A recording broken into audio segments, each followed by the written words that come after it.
All right. Let's see here.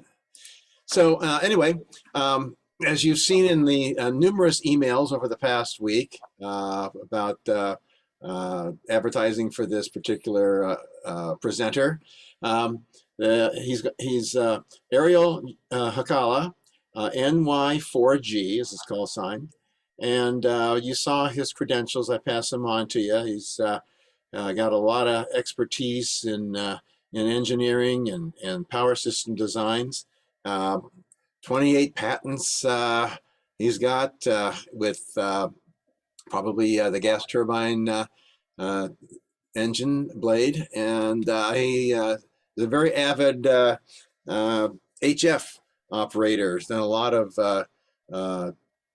hit a lot of milestones with summits on the air and a lot of other HF milestones that the ARRL and other organizations sponsor. So anyway, and he's got a couple books out too. So without further ado, he's going to give us a presentation on something that maybe even more of concern with the actions going on in Eastern Europe now.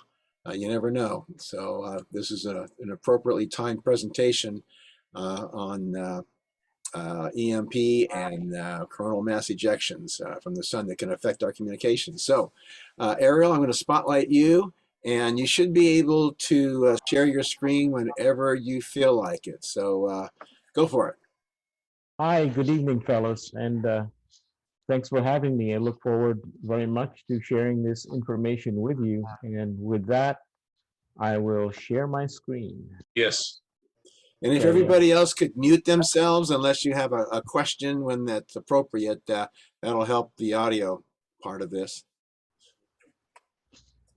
Title of my presentation is High Altitude EMP and CME and the Effects on Amateur Radio and the Infrastructure. And it's in the subtitle presented to the Irvine Disaster Emergency Communications Group in Irvine, California, today's date, February 24th, 2022. And the first part of this presentation is just to give a high-level overview of what an EMP is, and specifically a high-altitude electromagnetic pulse, or HEMP, and what's normally regarded as a natural EMP, which is a product of a coronal mass ejection, which is part of the activities of the sun, which happens towards the peak of the sunspot cycle, coronal mass ejections, when we have a lot of sunspots. So an EMP is a detonation of a nuclear device between 30 to 500 kilometers above the Earth's surface. And to get the maximum weapon effectiveness, both strength and spread, it tends to be above 100 kilometers. And so low yield nuclear blasts probably will be more effective lower or closer to the 100-kilometer mark. But it can be very high if you have a megaton range nuclear weapon. So in literature that I've researched, there are three pulses that follow each other. The first one, and these are within from nanoseconds to minutes, and the first one is called an E1. It's a very short pulse, and it's the electromagnetic radiation in the form of gamma rays that strip the air molecules of nitrogen and oxygen and atoms, and sends it strips the electrons off of those air molecules and sends those electrons, Compton electrons, close to the speed of light toward the ground. And there's a shorter pulse, which is called the E2, which has the similar characteristics to lightning. And these are slower particles because they're the heavier particles, either protons or that have been or atoms that have been stripped of their electrons. And then the third one, which is a much longer duration, is the E3, which is similar in effect to a coronal mass ejection. And I guess the characteristic of the E3 is what they call magnetohydrodynamic. This blast disturbs the magnetosphere and produces ground currents that couple with long transmission lines or anything that's a long wire. So that's the 3 pulses. And this is called the smile diagram. It's a smile because it looks like a clown smile. The highest fields are in the red spot, just due south of ground zero, so to speak. So if you have, let's say, 100 kilovolt per meter field, it'll be at 25 kilovolts, close to where the edge of the purple is. So if the ground zero is Kansas and you only have, they say about 10 kilovolts per meter will damage electronics. So it would have to be somewhere south of 50 kilovolts per meter max for the East Coast to be maybe okay. But if ground zero is somewhere over the east, like Washington D.C., then the whole East Coast is toast. Or if it's over LA, then the whole West Coast is toast. So that's the smile diagram. So we're hoping for Kansas, is that right? Yeah. If we are on the coasts, we'd be hoping for Kansas. So E1, this is characteristic of E1, a rise time of less than 10 nanoseconds or 10 billionths of a second, with a max peak, let's say the nuclear blast is a max peak of 50 kilovolts, 50,000 volts per meter. And it's in the HF range up to 100 megahertz broadband, so it's not a single frequency, and will damage most exposed electronics. I think what it tries to couple to is silicon arsenide, which is found in most circuit boards. And this is E2. E2 sort of starts from it's really following on from the E1, so there's no rise because it's sort of following the E1 pulse. So as the E1 subsides from the kilovolt range, then this sort of takes over in the volt per meter range, 100 volts per meter, and the time frame is now in the 5,000 nanoseconds. So we're in the microsecond range, longer duration than E1. E3 is the effect of the blast on the magnetosphere. It sort of compresses the magnetosphere. It's the energy from blast that's compressing the magnetosphere. And I'll explain how that works. What happens is a sort of like a DC type induction in long lines. And this is probably what's feared the most is what happens to the electrical infrastructure as a result of E3. Not that E1 won't damage the infrastructure, but it's the infrastructure is especially vulnerable to the E3. So on the blast, we'll have a primary wave which is going down towards the ground, and then it's compressing the atmosphere on the backside, and then it sort of like a rubber band effect. There's a heave wave as that compression decompresses back to the ground. And the E3 is, of course, very similar to the effect of a very strong geomagnetic storm. And so on the E3, there's the coupling with long lines. If you look at, if you notice the fields, it's in the volts per kilometer as opposed to kilovolts per meter. But if you have an interconnect that's 1,000 miles long, then you can have a lot of current built up in these transmission lines. And to explain how it works, in Faraday's law, you can induce an EMF by rotating a wire in a magnetic field, or you can rotate the magnetic field into a stationary wire. What happens with the E3 or a CME is that you have a big perturbation in the magnetosphere. So you have a big change in the magnetic field, and you have stationary wires. So you induce currents in the wire, just like Faraday's law describes. So in terms of tests done on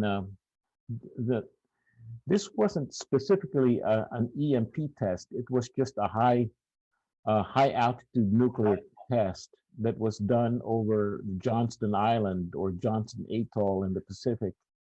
And they found some strange things that happened when they did that high altitude test. It was a 1.4 megaton bomb 900 miles from Hawaii. It knocked out about 300 streetlights in 1961 and shut down the microwave link. And the island is, of course, 900 miles away.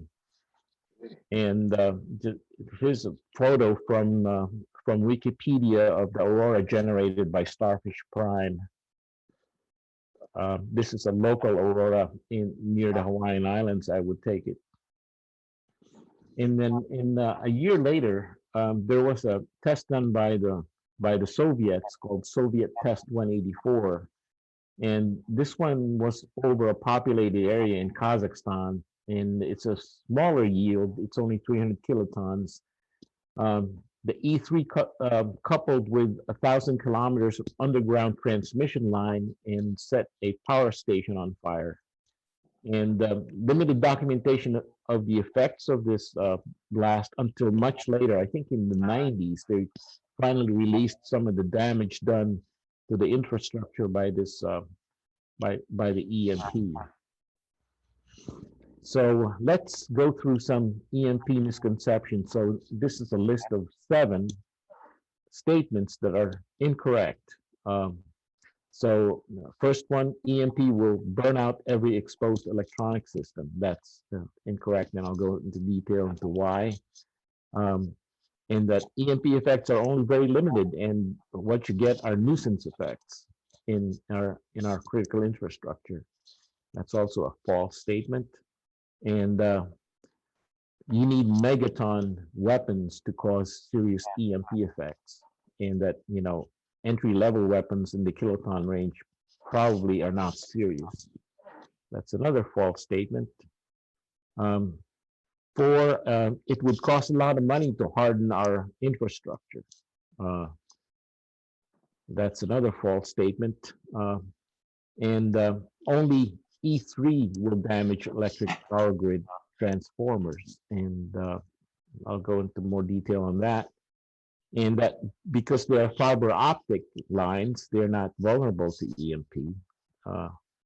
And last, ground burst EMP are limited to the range of the nuclear explosion where blast, thermal, and radiation effects dominate. That's another false statement or false conception. So one of the things that's been seen in movies is that you get an EMP and all the cars on the highway stop dead in their tracks. Actually, cars have some measure of shielding because they have to withstand lightning strikes, and they're disconnected from the grid unless you have an EV that you're charging.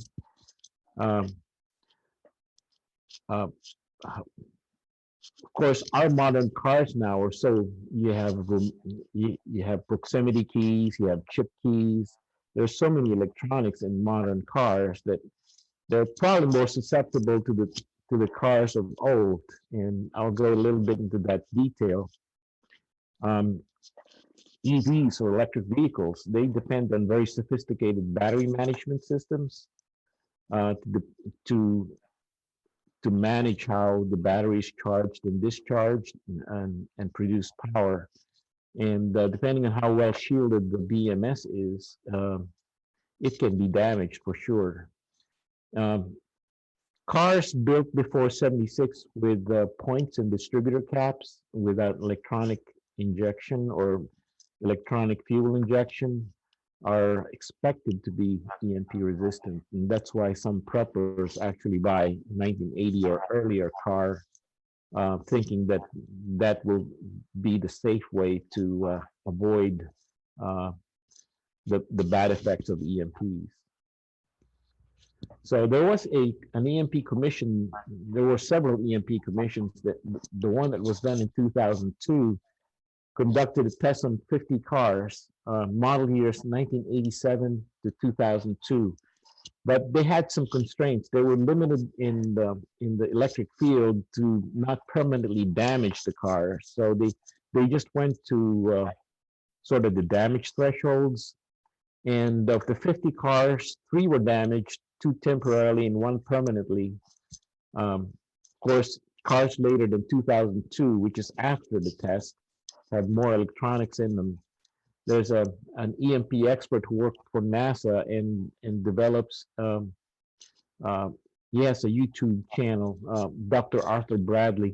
I think his YouTube channel's name is EMP Doctor. He estimates that about 10% of the cars, trucks, and semis will be permanently damaged within the line of sight of the EMP. And that 15% will likely experience some sort of shutdown when exposed. Maybe some of them will restart, but some of them won't be able to restart it again.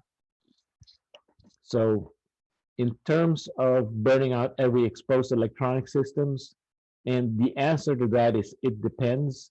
It depends of whether it's small, self-contained, whether how much shielding it has, and the more disconnected it is from long lines, then it's probably less prone to getting damaged, like vehicles, for example, or handheld radios with very small stubby antennas, unconnected portable generators, things of that nature. Threat level EMP tests connected to long lines are highly vulnerable because of the coupling from both the E1 and the E3. Communication lines are also prone to being damaged. So on misconception number 2, that the effects are very limited and more nuisance type effects.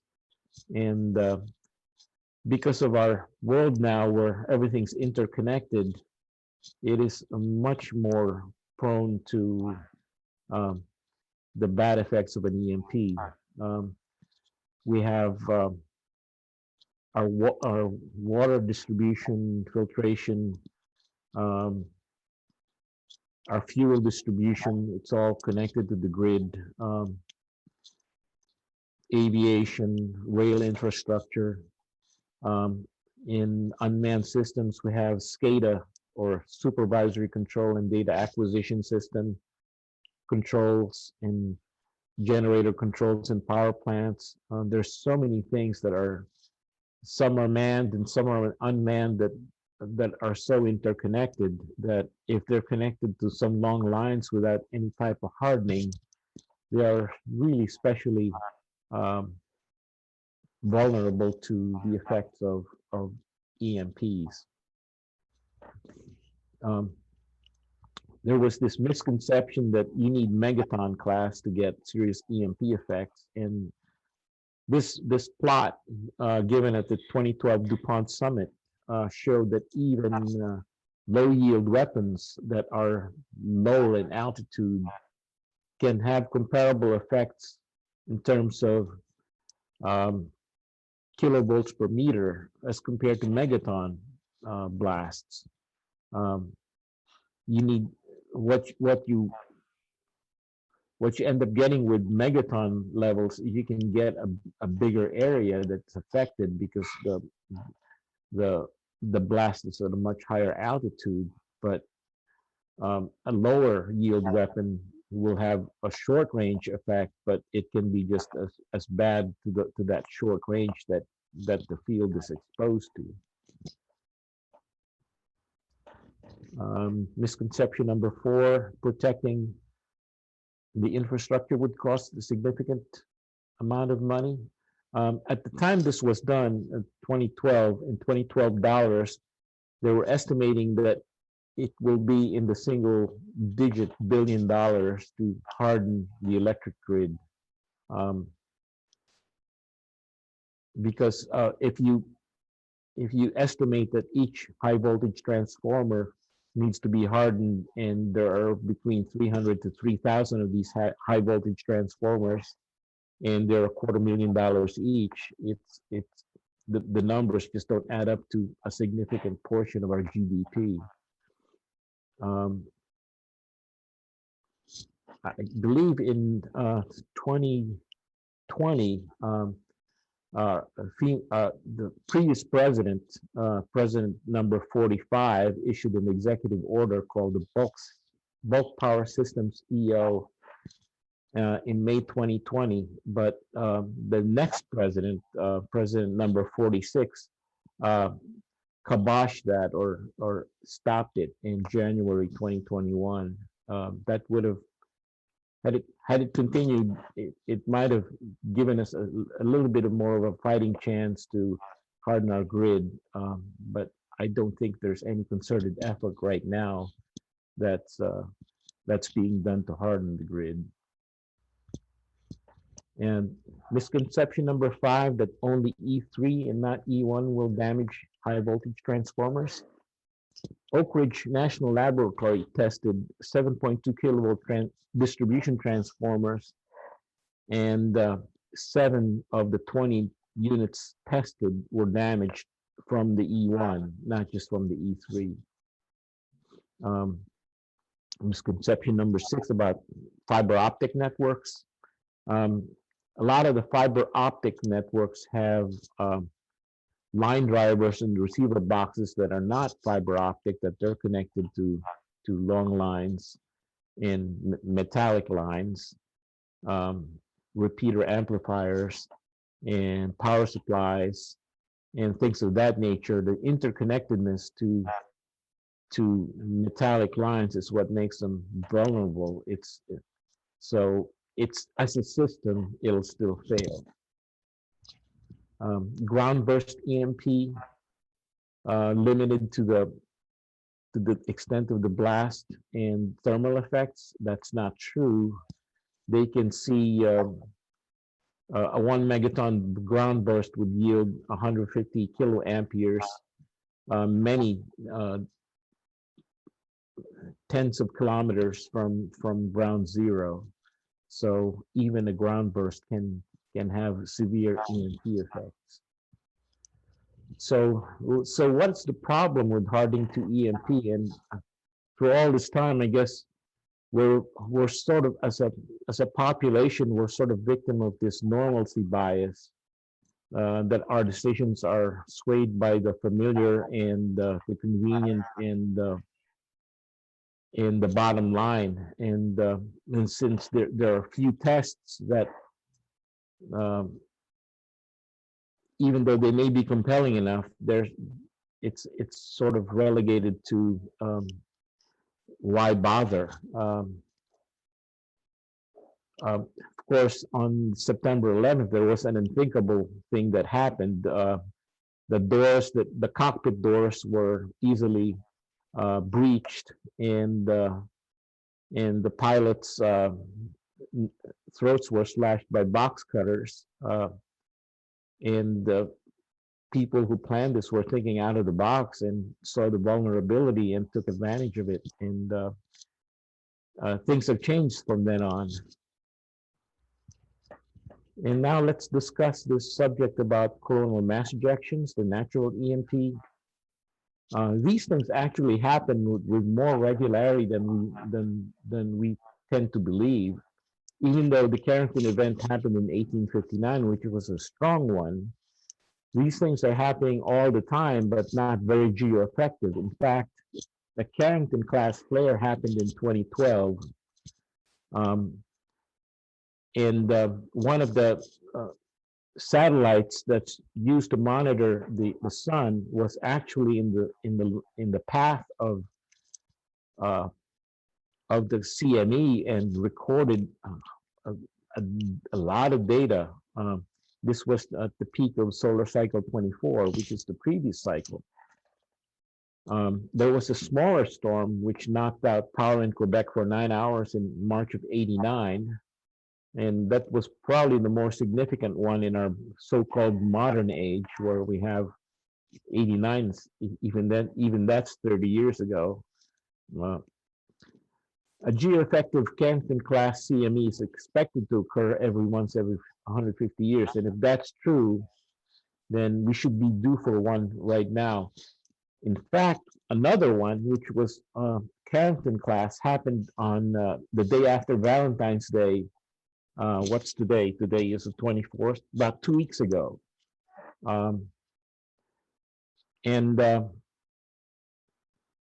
And it was captured on video, but not as well by the satellites that's monitoring the sun, but it was equally powerful. And there was a geomagnetic storm. SpaceX launched 40 satellites not too long ago, and this is apart from the February 15th CME, but this was a geomagnetic storm that was actually geoeffective, just not very strong.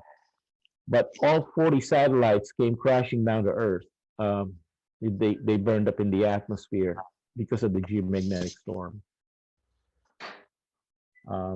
This is a movie, a short movie of how the energy is transferred to the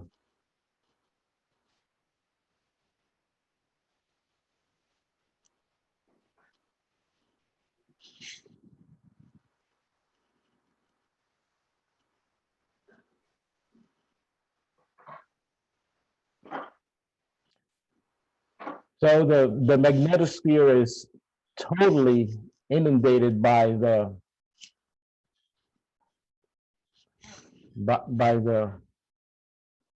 energy from the incoming CME, and typically the energy is focused around the poles, and that's why you see typically auroras during minor geomagnetic storms. But the geomagnetic storm from like a Carrington flare is so strong that you could see auroras all the way down to the Caribbean. So the entire globe is covered in auroras, and you have ground currents that are induced in all lines. And if you can imagine, back in 1850, the only infrastructure we have of technology is telegraph lines, and very few at that. And reports of fires in telegraph stations and things like that happened then. Imagine what our interconnected world would look like from the effects of such an E3 pulse. And the susceptibility to the grid is in these high voltage transformers, and they're large, and they're not made here anymore. They're typically made in China or India, and it takes a while to get them. So if the grid comes down and a lot of these HV transformers are damaged, it may be a while before we can get them fixed.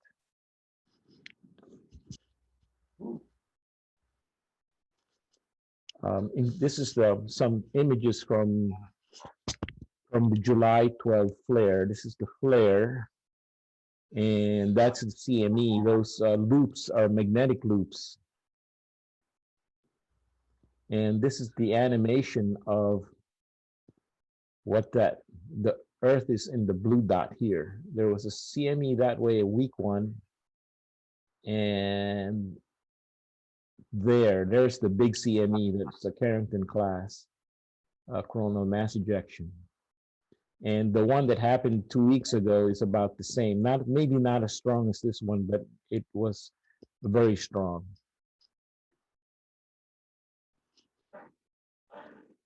And so typically the energy will be towards the poles, like in the '89 storm. Uh, this is the energy directed to the poles by our geomagnetic field, which is our really our sort of our force field that protects us from solar wind. But when you have a Carrington class that totally annihilates the geomagnetic field, you get this compression, and this tail is going to rebound as well, and so you have uh, another compression of the magnetic field when this tail rebounds. And this is from the damage from, this is a power station that was far from Quebec. This was a U.S. power station that's connected to the Quebec hydroelectric grid, but the circuit breakers stripped in the Quebec grid, so they were only out for 9 hours, but these transformers were totally toasted from that one storm in '89. I happened to also make end-fed transformers for antennas, and I've done experiments on how these iron cores get saturated and they stop working. And so I'm somewhat familiar with the effects of saturation and damage to these big iron cores that are in these transformers. So let's now make a change over to what about our amateur radio equipment? Are we especially vulnerable to E1, E2, and E3? Because our radios are trying to detect microvolt range in electromagnetic radiation from radio signals. They are excellent couplers to EMP effects. E3 is probably less of a threat because it's volts per kilometer, but E1 and E2 will definitely damage them. And of course, our sophisticated electronics were much further along compared to vacuum tubes from years ago. So they're not immune to the E1 pulse. That's encouraging. And of course, amateur radio is supposed to be the last line of communication infrastructure that can actually withstand an EMP, because we are decentralized. We don't have to be dependent on the grid because we're standalone. So if we can somehow protect our equipment, we can probably be of service to the community in terms of providing us some sort of communication infrastructure when all that infrastructure has been taken down.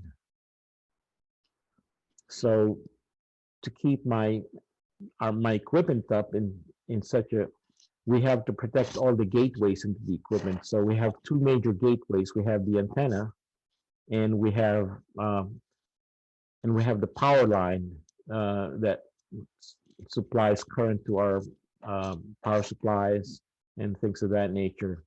So if we protect it from the gate, the antenna gate, we use some sort of a fast clamp suppressor, like something that can clamp within less than a few definitely less than in the nanosecond range.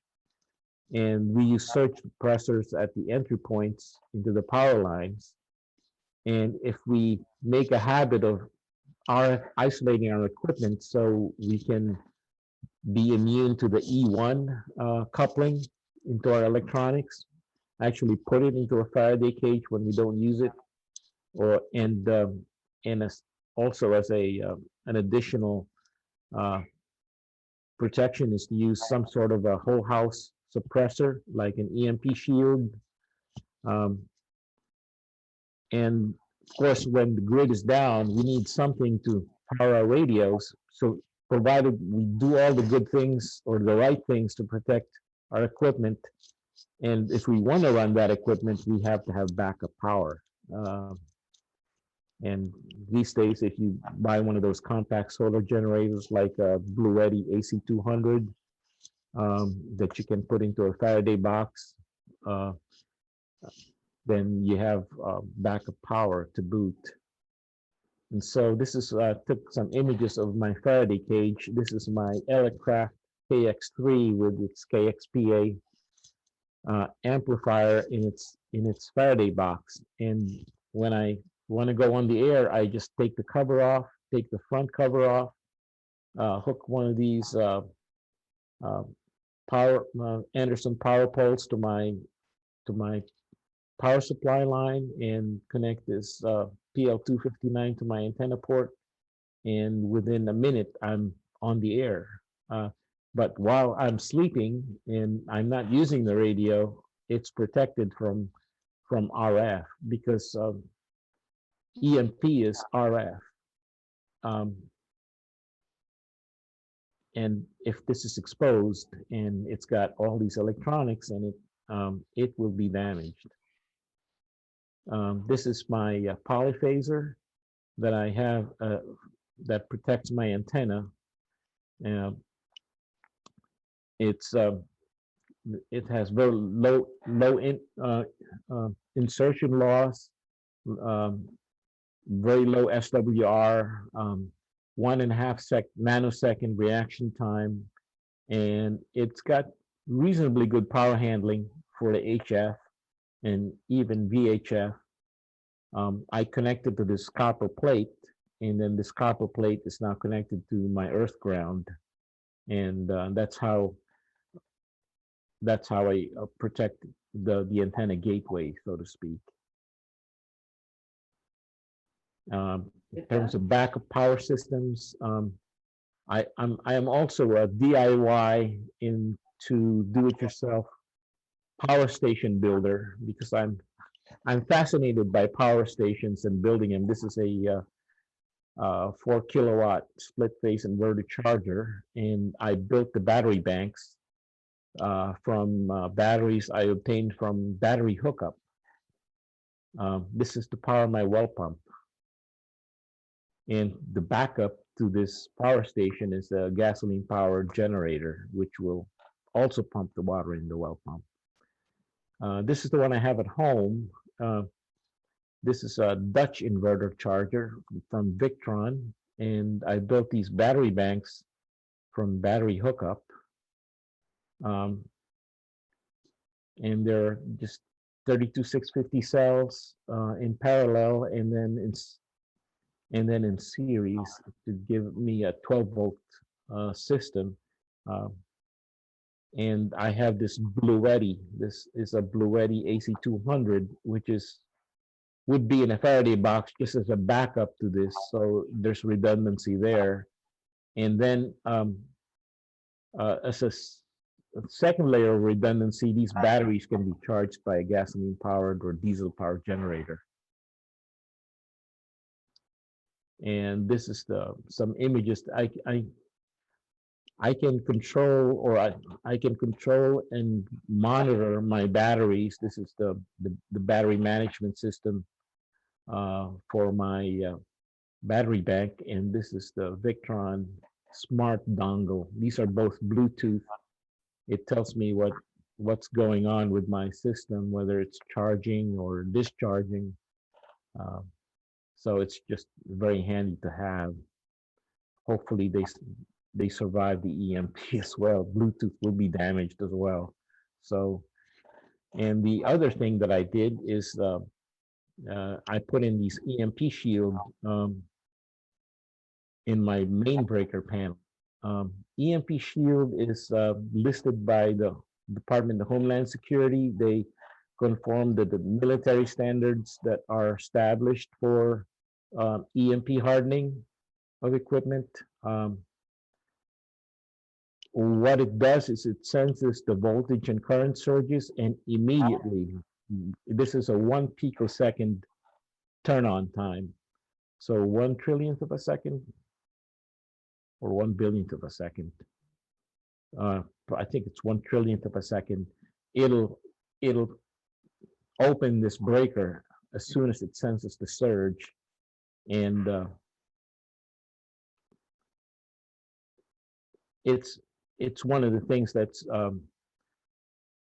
probably one of the more important things to do, because it's not just your amateur radio equipment you're trying to protect. It's your refrigerator with it's got a board in it. Your washing machine has a board in it. A lot of the things that you would want to keep going after an event like this have boards in them. So I think it's good insurance to have this. Ramifications of not having an EMPShield or something like an EMPShield.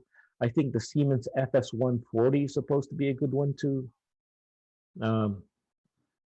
Like I said, the refrigerator control boards, the washing machine control boards, routers, televisions, all these things will be damaged.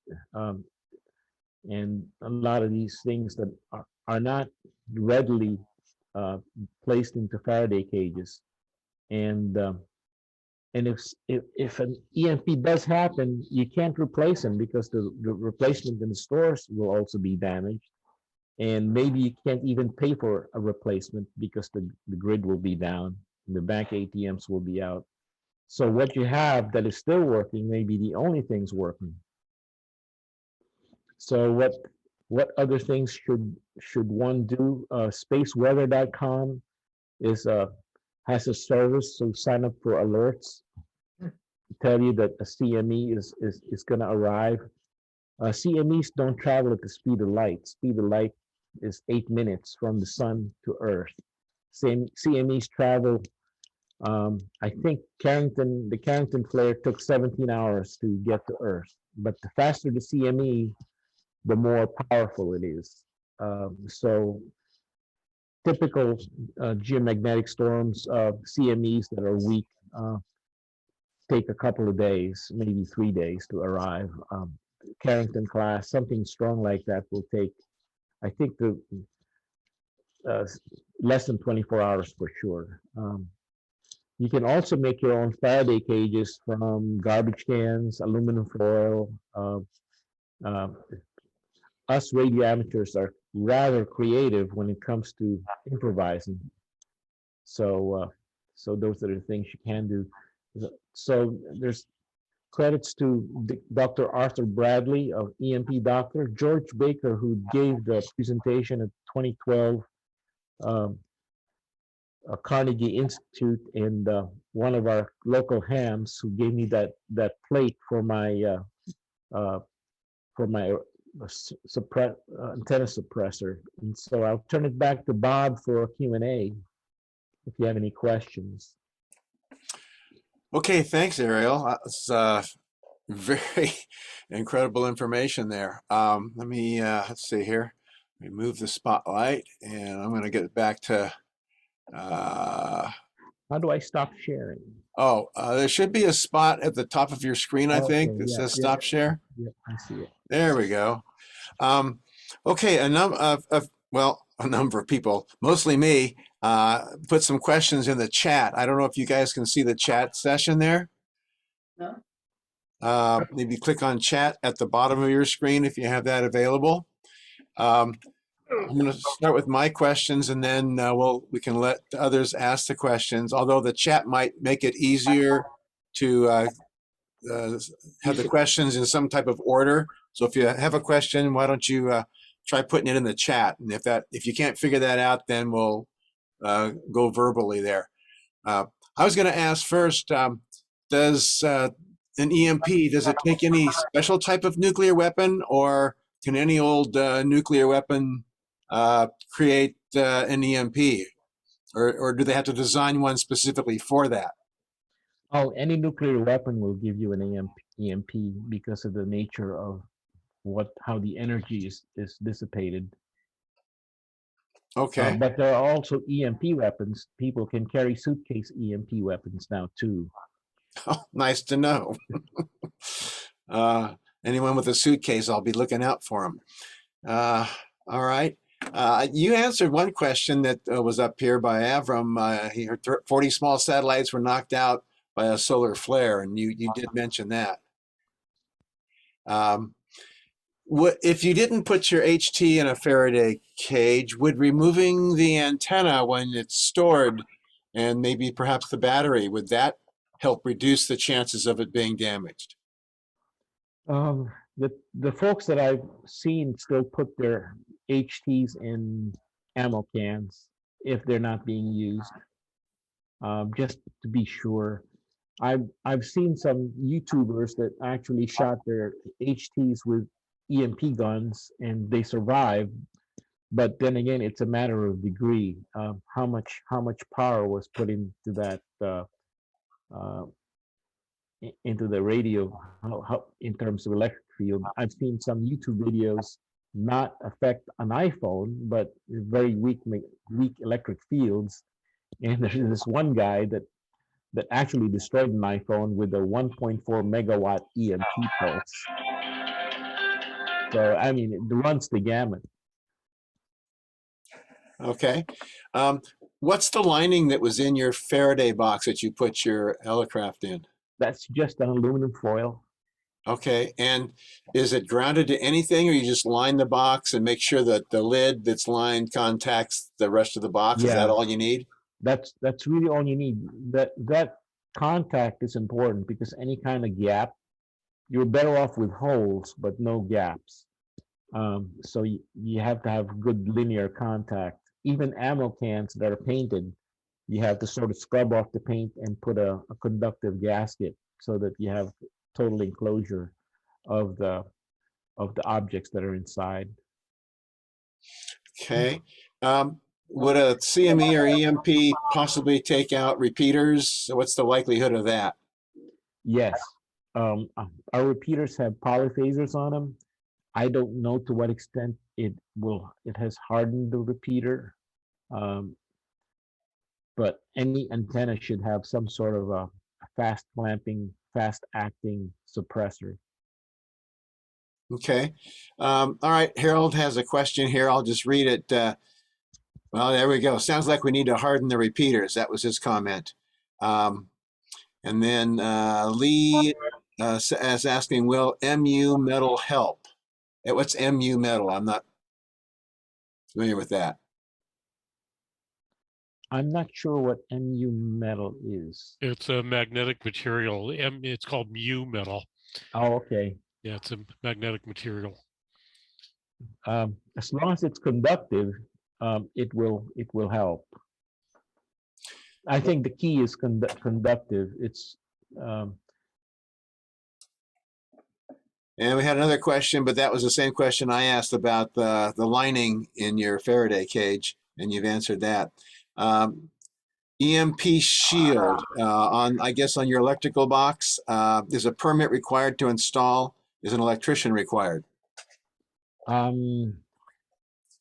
Depends on your insurance company and how comfortable you are with working around panels. All right. In other words, hire an electrician. Make sure it meets code. Make sure you're not grounded when you work on it. Okay. That's all the chat questions so far. Maybe do you guys know how to raise a hand there in your reactions at the bottom of your screen? There's a hand raised. Maybe we could. Okay, Bob, PBA, go ahead. It just occurs to me to point out, as a former electromagnetic compatibility lab manager, that one of the things that can happen with the damage to your equipment is you can have walking wounded equipment too. Just because you turned it on and it seems to power up and hit the repeater after you had a known hit doesn't mean it's still in the best of health. It can be weakened and may suffer a semiconductor junction failure later. The microprocessor could be damaged, things like that. It's a lot like electrostatic discharge. You can get lucky and spark something by shuffling across the carpeting, but you may have wounded it for the next time it turns on. So I just wanted to point that out in everybody's shielding theories. Oh, great comment. Okay, anyone? I don't see any other hands raised on the screen itself from Zoom, but okay, MJR, I see your hand physically being raised. Okay, I'm just curious, what's the likelihood of these things occurring, say, over a 20-year period? Has there been more of them than we know about, or what's the likelihood? Well, it's only a matter of time. So likelihood is probably once in 150 years. Well, we had the 2012 miss and we had the 2022 miss so far. When will it not miss? It's like playing Russian roulette, right? Except you're playing with, instead of a loaded chamber, you have either empty space or you have earth in the way. Thank you. Okay, other questions from anyone else? I see no hands raised. No one's mentioning anything. Rick, Oh, Rick, go ahead. what's the possibility that something, an EMP, can be generated locally by an invasion force, say the Russians, outside Kiev to destroy communications on a local basis? Yeah, they make those portable EMP weapons now. Yeah, we have it. They have it. Just about any superpower has it, and even YouTubers have it. Yeah, if you want to know how to make one, just go on YouTube. Oh, gosh. Okay, George, I see a hand raised.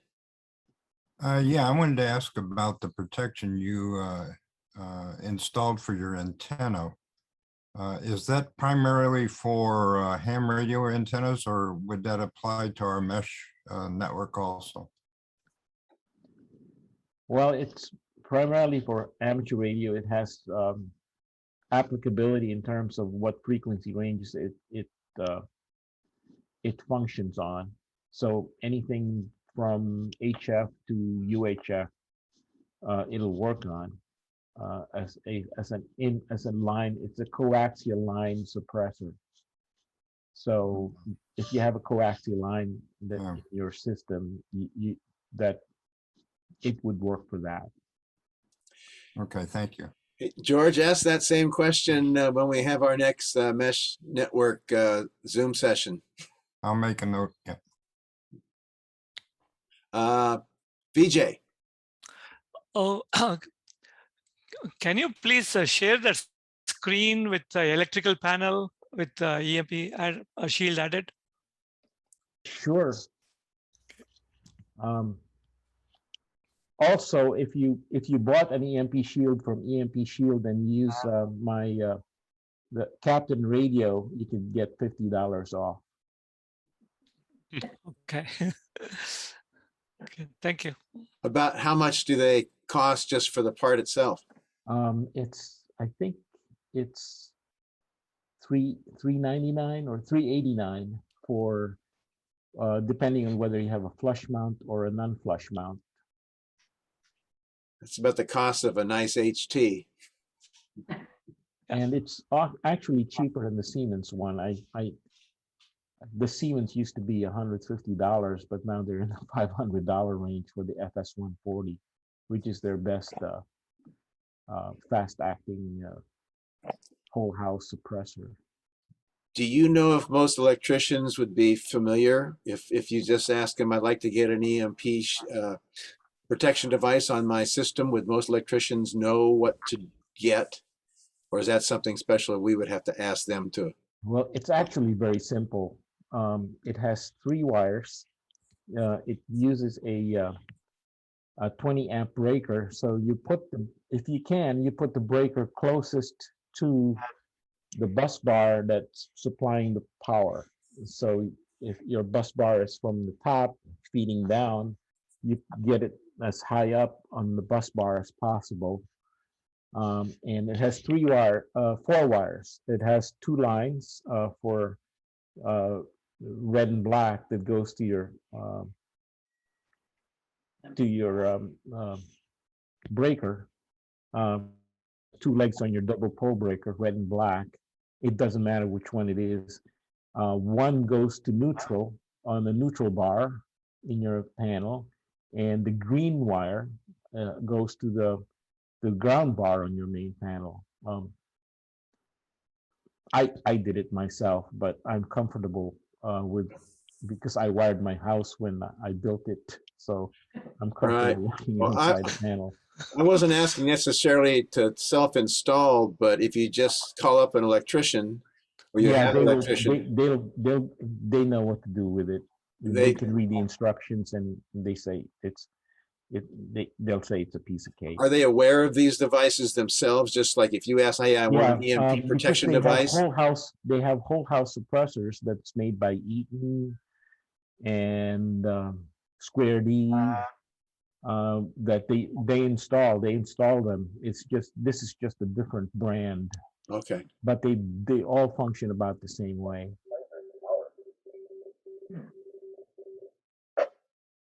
Good lightning protection also the same. Would that do the same for lightning protection? Yeah, these would protect for lightning. EMPShield has been tested to withstand 40 EMP strikes, but lightning has so much more energy. It will do a kamikaze on a close-in lightning strike. It'll only function once. Once may be enough. Hopefully. Let's see, Avram. Yeah, I heard the other day that the solar cycle there's a window of maybe I forget 12 or 20 years, but I heard that it's sort of we're going to get out of this danger zone by the year 2030. Does that mean the solar activity is going to diminish and we'll be clear if we can make it till that long? Or well, it depends on you. If you believe they're like weather forecasters, right? They predict what the solar cycle will be. Sometimes they're right and sometimes they're wrong. Okay. They were predicting that we're entering a Maunder minimum of low solar activity, and we just had two major CMEs from solar cycle 25. Not geoeffective, but or at least one CME from solar cycle 25. Okay.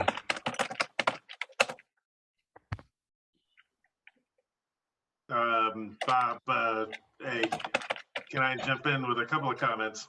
Go ahead. Regarding Ariel's comment about the electricians being readily aware of the things, a friend of mine, Ariel, John Hoyle, and I did this a couple of years ago, and we actually had electricians say, I don't currently have a guy that would be comfortable doing this. So there's a lot of electricians who are like, yeah, you need a outlet in the kitchen replaced, but they're busy with, around here we have a lot of 1978 Irvine super construction happening because the community is growing, and they're hiring electricians that don't know Ohm's law. So the reputable electricians will say, I don't know how to do it. If I find a guy that knows what he's doing, I'm your man. So just offering that not every electrician may just leap to take your money and do it. And some may say, I know what I'm doing, and they don't. So just ask some questions. The other thing regarding Ariel's weatherman comment on the current solar cycle, which we're relatively early in, the forecasters are already saying that the cycle isn't behaving like they had forecasted. So we're already off the mark in the early parts of the cycle. And it can go either way. It could correct back to what they think is going to happen, or it could go the other way and be worse or better. So just to point that part out, the solar cycle is totally unpredictable, and the forecasters are even less predictable about the way they would change what they think is happening. So yeah, it really is a Russian roulette game. Like I said, that's all I really had to say about the solar cycle. So hand it back over. Yeah, just to add to your comment, so the solar cycle 25 is a lot stronger than they anticipated, at least to this point. If you plot the solar flux index to what their prediction, they're like 25% higher than the prediction. So be that as it may. As a boss of mine once said about a financial forecast, he says, that's why it's called a forecast. Otherwise, we'd call it the truth. Well, I'm heading to Lowe's tomorrow to see if I can grab a metal trash can. And I guess that's got a pretty good metal-to-metal contact between the lid and the box. Is it still recommended to put some type of metallic seal, and what type of metallic seal, if that's necessary, would work? I've seen this kind of metallized with sticky stuff on one side, kind of like duct tape, but it's a metal type thing to seal up around air conditioning leaks and stuff in your AC unit. Yeah, if you can call up your cell phone while it's inside, then you need a better seal. But if it doesn't ring while it's inside, then it's getting pretty good isolation. Good way to test. Any other questions from anybody? Or just test it with your HT. You can test an HT. An HT won't, if you turn up the volume inside the can, that's what I do. If it hears inside the can, and you need more sealing around the gap. Yeah, the HT part, because of the dynamic range of two-way radios, you may have really good isolation, like 50 dB of isolation, but you may still hear the HT. Arthur Bradley actually has an attenuator attached to his HT just to reduce the dynamic range, because you can get a false positive from that. Yeah, I had a can, the first can I bought, which was 40 years ago, I hate to say at this point, I actually found the bottom roll on it was worse than the lid I was putting on the top. It was just so poorly crimped along the bottom, it wouldn't even hold water. So you never know where the leak may be. And then after investigating it more, the handles on the side, this was on the really old cans that were kind of corrugated steel, the handles on the side had big holes riveted, drilled through so that they could do some rivets. And it was so poorly constructed, you could shine a light through, and that wasn't very good. So there's all sorts of places where the RF can get in. So if you wanted to test it with an HT, I guess you'd need two HTs, one to put inside and one to try to call it. And you would put your HT, let's say, on simplex. What if you had, let's say, a significant other listen at the can and you move maybe about 50 feet away? Would that be a decent way to check to see if the signal's getting in? Yeah, actually, the way I did it is just check it with no rubber ducky on the HT. Just kind of like you're doing some direction finding in true, doing a T-hunt, and you don't have any good gear. You're trying to find the aircraft transmitter in the tree. Take the antenna off, and you're getting close, and you can figure out which tree it is. Just like same with a trash can. Okay. That's kind of a non-radio question, but the human body doesn't do real well with radiation. Is the level of these things by the time they hit Earth going to do damage to the human body? No, the human body is actually immune to these are just, this is just RF. It damages other things, but the human body is, unless the human body has a pacemaker, but the pacemaker is typically well shielded. Thank you. What about knees? What about What about your knees? oh. If you have a lot of metallic parts replacing bone in your body, does that increase your susceptibility to EMPs? You're talking about me. Get a very big trash can and stand in it with the lid closed. There's not enough length in the metal. Where do you attach your ground strap to, Joe, on your body? Sounds like it. I have a question. That metal trash can that we're talking about, does it need to be grounded or not really, as long as it's closed? Well, there's debate on that.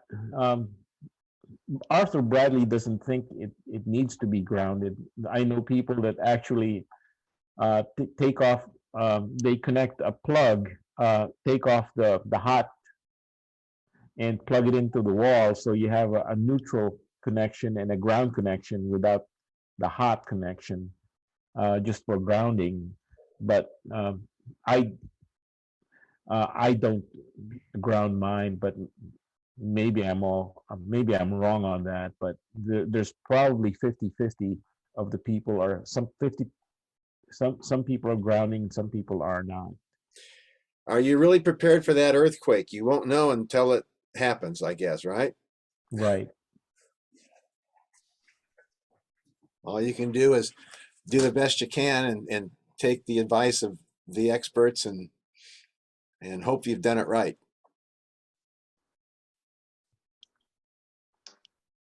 Well, thank you, Ariel.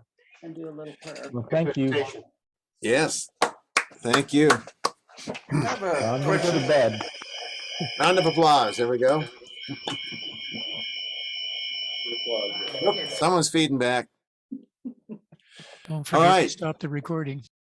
Oh, thanks, Harry, for reminding me. Okay.